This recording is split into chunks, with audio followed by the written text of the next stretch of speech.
মা বাবার কাছে দুইটা চাবি থাকে।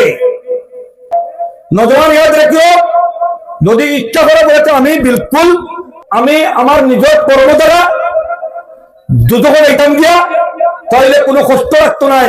মা বাবার দিল ডাক্তার দিলে, মা বাবার জুলুম করিও, মা বাবার কষ্ট দিলেও, মা বাবার তো দুদকের চাবি আছে, দুদকের দরজা খুলে দিব, ডাইরেক্ট জাহান্নামে দিবে কেন দিবিল্লাহ। যদি মা বাবার গেছে, মা বাবার দিল মহব্বত লাগাই দিতে পারো, মা বাবার যদি মানে মন দুঃখ দেও না, মা বাবার মন সবসময় আশা ভরসা সুখ দিয়া থাকতে পারো, তাহলে মা বাবার তো জান্নাতের চাবি আছে। ইবাদত তুমি যাই করো না কেন, মা বাপের চাবি মারলে জান্নাতের চাবি খুলবো। মা বাপের জান্নাতের চাবি খুলিয়া দিলে তুমি জান্নাতে যাইতে পারবা। ইবাদত বন্দেগী করিয়া তুমি জান্নাতে যাইতে পারতাই না মা বাপের মানে রাজি না হলে। তাহলে কাবা শরীফ গিয়া, বাইতুল্লাহ শরীফ গিয়া দরিয়া দোয়া করলে এই দোয়া কবুল হইব।